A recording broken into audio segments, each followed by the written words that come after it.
perks and features of the Maybach S680. First, what is this? Well, Maybach is Mercedes-Benz ultra-luxury brand, and the S680 is an ultra-luxury version of the already luxury Mercedes S-Class, and it has a lot of upgrades over the standard car. For one, it's longer. All new Maybach S-Class models are 7 inches longer than the regular S-Class, primarily intended to give rear seat passengers more room.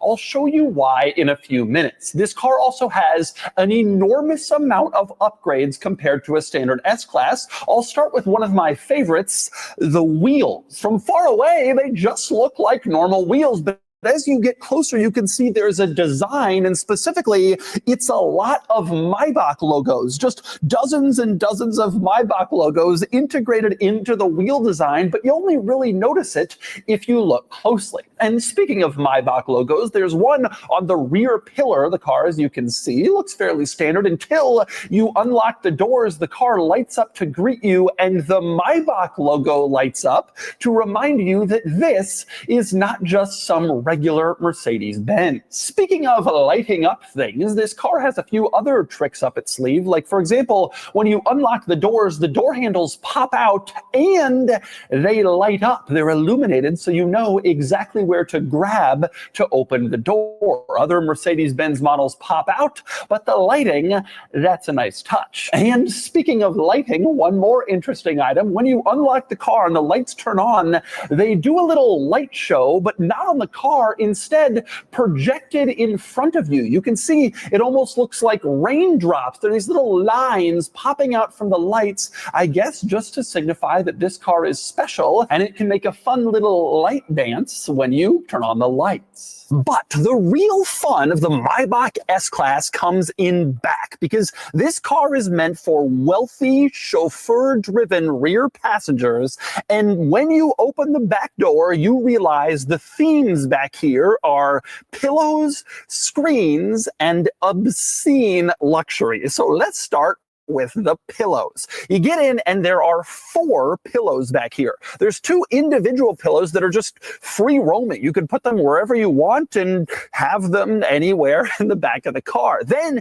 you have 2 additional pillows on the headrest. As you can see, these pillowed headrests, beyond just a normal, comfortable leather headrest, you got pillows. Now, all of these pillows have the Maybach logo sort of embossed into them. You can see on the freestanding pillows, it's right here on the leather. On the headrest pillows, it's right in the center, reminding you, even in pillow form, that this is a special Maybach S-Class. But next, it's time to close the door, and that process is made easy by this little switch on the ceiling. Looks like a window switch, but actually, it's an automatic power door closer. You pull on it, and the door automatically closes. You don't have to do anything except pull the switch. If you want the door to open, exact same situation, push on the switch, the door opens up automatically, power swings open. You never have to lift more than a finger on a switch. But anyway, next, let's start with the giant center console, which spans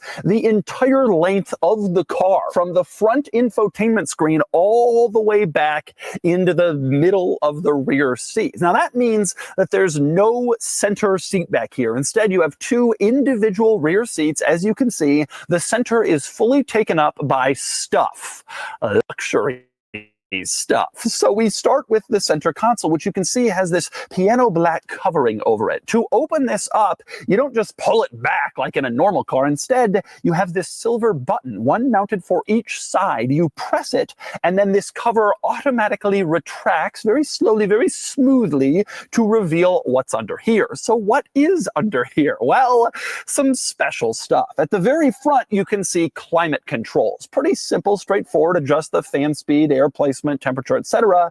And you also have this little central display which shows the air quality inside the car after passing through the air filter. This is a real-time display that is constantly updating, telling you exactly how clean the air is in the car.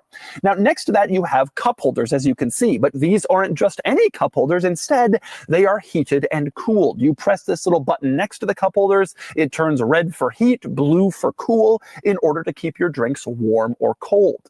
Next to that, you have what looks like another set of cup holders, but instead, they're these little clamps. That's because this isn't for regular cups, it's for champagne flutes, and the little clamps would grab onto the base of the champagne glass in order to keep it sitting there without spilling while you're driving around, going over bumps and around curves, and that's what's in your luxury center console. And of course, things get even crazier from there. In between the seats, between the backrests, you have this wood trim that has pinstripes on it to emphasize an ultra-luxury, elegant look. Now, if you open up the panel with the wood and the pinstripes, you can see there's another piece to open in order to get access to your refrigerator, which this car has built in back. Yes, an in-car rear seat refrigerator. If your cooling cup holders don't keep your drinks cool enough, well, your refrigerator will certainly do the trick for you. And it gets even crazier. You want to do a little work back here, perhaps have a meal, lift up your center console, as you can see, and then you gain access to your tray tables. You can pull out the tray table and unfold it, and then each passenger, left and right, has their own individual tray tables where you can put a laptop so you can do some work, or a tray where you can eat your food. Whatever it is you want to do can be done with your tray tables while you're sitting in back of the car. And of course, you're done with your tray tables, you just fold them back up and stow them back in the seat center. And of course, there's still more. Also in this center console compartment, you can see an obscene amount of chargers for a large amount of devices. If you want to plug in your stuff back here, you can do that, and then you can plug in even more stuff and even more and even more. There is almost no limit. There's a ton of chargers in the back. And of course, there's still a lot more. Let's pretend you're riding in the back of this car, your chauffeur is driving you around, and you want to completely retreat from the world. Well, you can do that with the sunshades. If the window is up, the power window, you pull on the window switch again, and the sunshade automatically goes up in order to cancel out the outside world. And there's even a little sunshade for the little window next to the actual main rear window. And there are more sunshades than that. The one on top you can open or close whenever you want in order to let in sunlight or keep out the public. And the rear sunshade, same deal. You can close it to keep out the world or keep it open. But when you have all the sunshades closed, it really is a cocoon back here, completely separate from any poor people on the outside of your Maybach S680. And let's talk seats themselves. The back seats are, of course, heated and cooled. That is no surprise, but they're also highly adjustable. You can see the adjuster on the door panel. You can move these seats front, back, up, down, in, out, just like you would move front seats in most cars. The back seats can be moved to basically any position in this car, and even more positions than you might expect. I say that because the rear seat on the passenger side can be positioned to lie flat. The rear passenger can push the front passenger seat completely out of the way, all the way forward, so that the rear passenger seat can then basically lie completely flat, not quite, but close, like you're in first class on an international luxury airline. You can see there's even a piece that raises up your legs that is pillow covered to give them, again, the ultimate in support and luxury. And there's even a deployable footrest that comes out of the base of the front seat in case you want to make your feet even more comfortable and put them in the most comfortable position possible. Many adjustments, including almost lie flat seating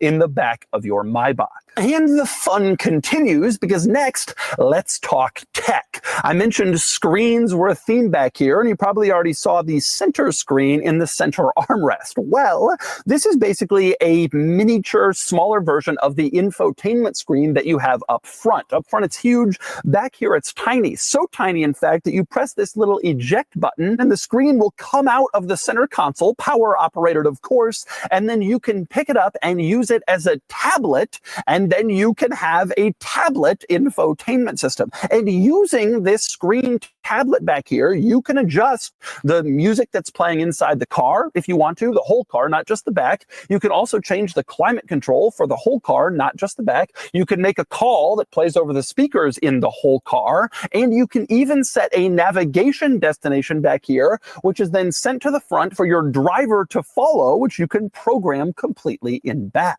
Remember, this car is intended for a chauffeur to be driving and a very rich person to be sitting back here. And so all the stuff that would be controllable in a normal car up front can be done back here. And just in case you don't want to use the tablet, you also have screens mounted on the backs of the front seats, left side and right side screens, that you can use in order to adjust all of the stuff I just showed you on the tablet, but instead on a fixed screen, a little bit larger than the tablet, so you have full control over everything depending on exactly which screen it is that you want to use, which is absolutely bizarre. And there's more. I mentioned these seats can change their direction, go where you want, heated, cooled, but they also have a massaging function back here. And not just you turn it on and it massages you. Instead, you can choose between a wide range of different massages aimed at different parts of your body that the seat will give you while you're driving along. You can choose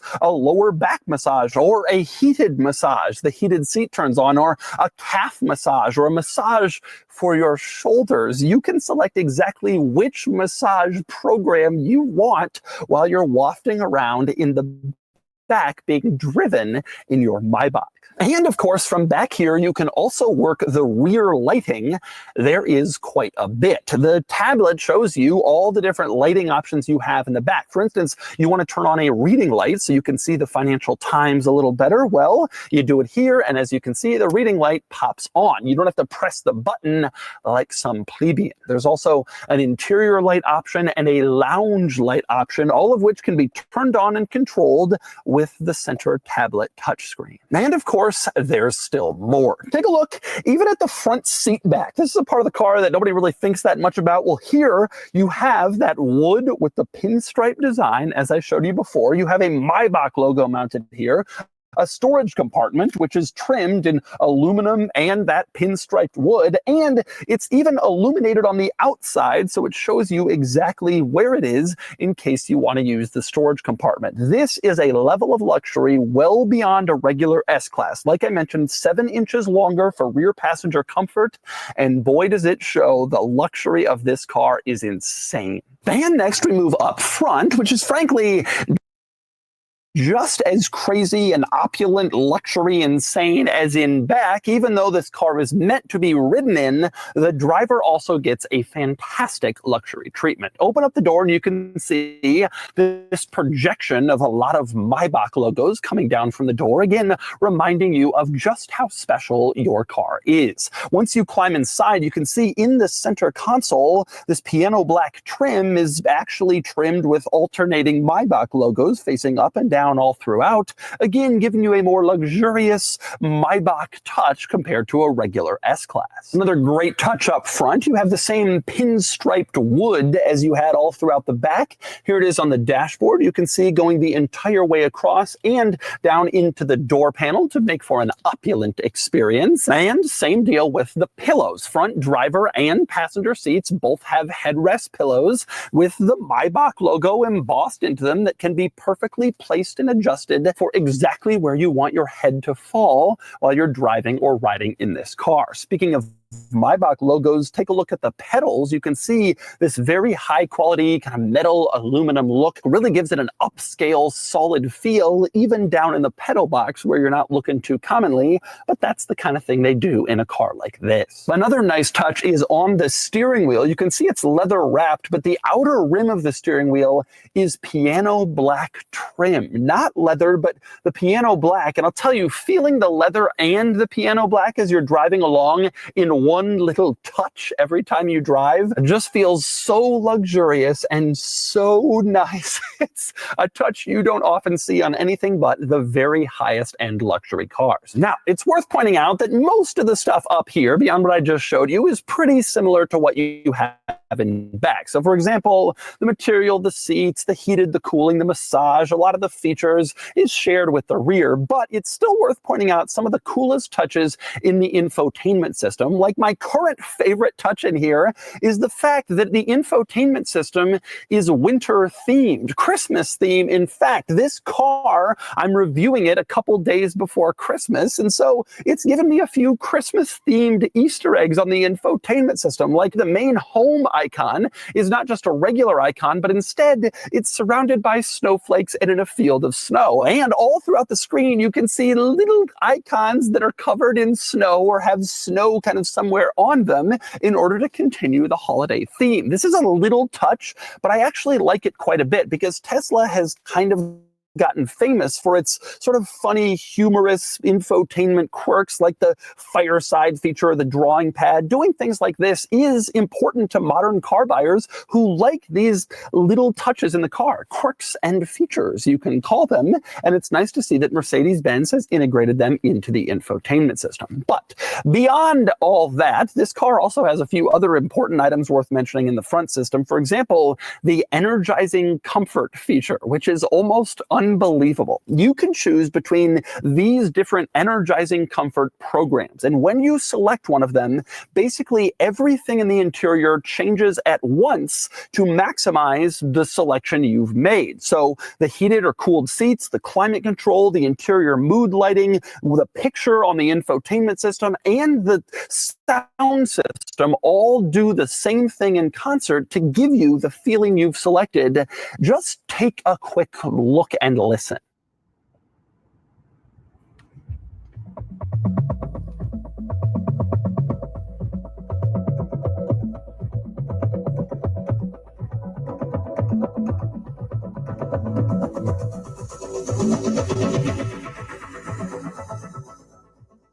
And there's still more luxury stuff worth discussing in this screen. For instance, the rear doors can be controlled in here. The power-operated rear doors, there's no switch up front. Instead, it's done through the infotainment screen, as you can see, but you can open or close the rear doors from the screen. You also have a fantastic camera system in here, as you can see.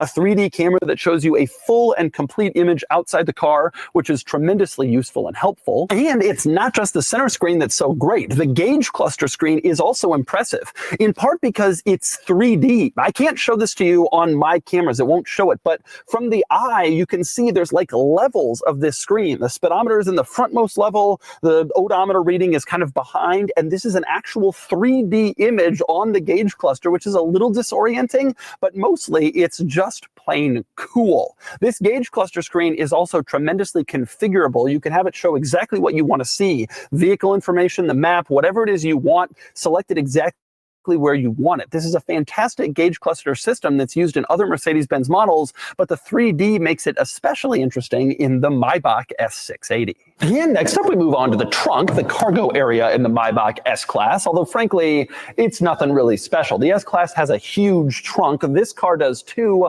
although you can see its space is impeded on by the refrigerator, but there is a handle on the back of the refrigerator, as you can also see, which allows you to just pick it up and move it out of the way. In case you have some large item you need the entire trunk for, you can get the refrigerator out so you can use it. Only drawback then is you can't keep your champagne cool while you're riding around in your Maybach S-Class. You will also notice there's a little extra storage over on the side next to this little net here, and you can lift up the trunk floor and add in a little extra stuff right below. Not a huge amount of extra storage back there, but there is some. The thing that I find most interesting back here, though, is inside the rear window on the rear sill, you can see it's printed the word manufacturer, which is like Mercedes-Benz luxury customization options department program. No one will know what that means. No one will think it's special, but they printed it back there just to remind the plebeians who do know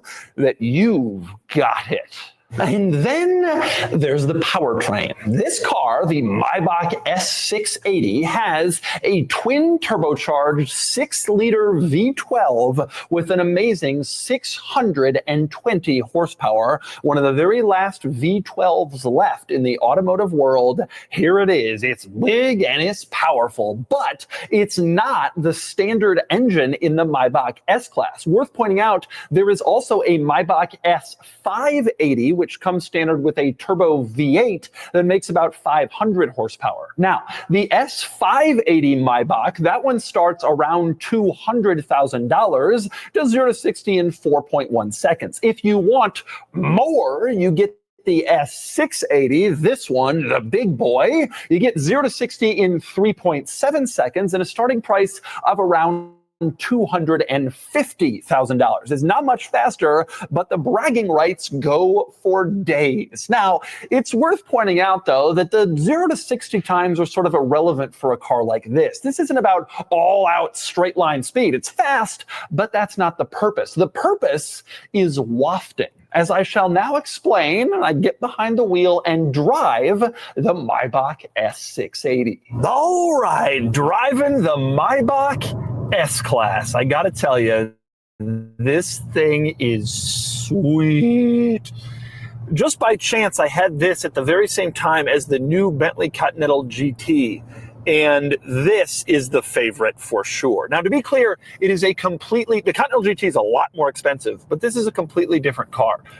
This is the favorite for me because I love just how big, baller, relaxed, luxurious, calm, stately, comfortable, obscene luxury this car is. I mean, it's perfect at doing the luxury thing. It's just like a purpose-built, ultra luxury car. That's what it's good at.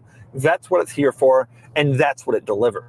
By comparison, while the Bentley is also a very nice luxury car, it's more athletic. And I gotta say, if there is a drawback to this car and its amazing smoothness and comfort and quality, it's the fact that it is not athletic. Don't let the massive 600 plus horsepower V12 confuse you. This is not a performance car. It's quick. You floor it and it's woohoo, it goes, but that is not its intent. It body rolls. The steering is way over assisted and rather slow. Handling is slow. It is not a sharp car to throw around. This is a lumbering, this car is not intended to be hustled. It hustles, it does it if it has to, but it's not really supposed to be doing that. That's not the goal, and the car feels out of place when it gets going. And certainly the body roll around corners, this is a car to be slowly wafted in and not hustled. And that is the big difference between this and the Bentley. But it's also one of the reasons I like it, because by just swearing off the sport end of the market, it really allows Maybach to deliver the luxury experience that kind of feels Rolls-Royce-y and that you really feel just so comfortable and relaxed in. Bentley has to deliver both luxury and sport, and as a result, that's a lot harder to do, to make a car that is both luxurious and, darts around the corners like they want a Bentley to do. This car, there's no pretense of that, and so it's just able to be so soft. Going hard around corners, that soft suspension is a detriment. But in most driving, especially luxury driving, chauffeur driving, the soft suspension is exactly what you want, and this car just wafts, and the V12 is so smooth and effortless. It can be floored and go fast, or you just put in a little throttle and it just has the beautiful, calm, quiet smoothness, almost of an electric car, except with even more torque in the mid-range, which is where EVs kind of fall out. And then there's just the feel of this interior, the seats, the pillow headrest. It's impossible to sit in this car and not just feel so calm and so comforted. You hear nothing on the outside, despite the fact that this car is based on an S-Class, which I think was the right decision for Mercedes-Benz rather than making purpose-built Maybach vehicles. It really does take the level of refinement and quality and luxury up to a completely different level. And on the outside, it's sort of hard to tell this from a regular S-Class. This one is two-tone, and that makes it a little easier, but generally it's not incredibly easy, short of badging. But on the inside, and when you're driving, this definitely feels like it's on a different level of luxury and wealth and equipment, especially considering the rear seat compared to an S-Class. And the V12 is just, it's so smooth and so calm and just so wonderful and lovely. And I think also the way it looks could be a complaint for some too. You pay this much money, you get a special car, you probably want it to be a little bit different from an S-Class. on the outside. And they've tried, they got the light up badges, which are cool, and they've got the wheels, but it's not distinctive in the way a Bentley is distinctive. It just doesn't go that way. The benefit though is you're not spending Bentley money. I was really surprised to learn that the sticker price on this car is below $300,000 when the Continental GT I just reviewed is almost $400,000. But that's one of the benefits you get from basing the car on an S-Class. It's actually surprisingly affordable considering what this car is and considering how much its rivals cost. A Rolls-Royce Ghost is also a $400,000 car. This is the bargain of the segment, and yet it is just so wonderfully wonderful. Really hard to come up with bad things to say about this car, except that it's just so ridiculous and absurd. But I think that's one of the reasons people like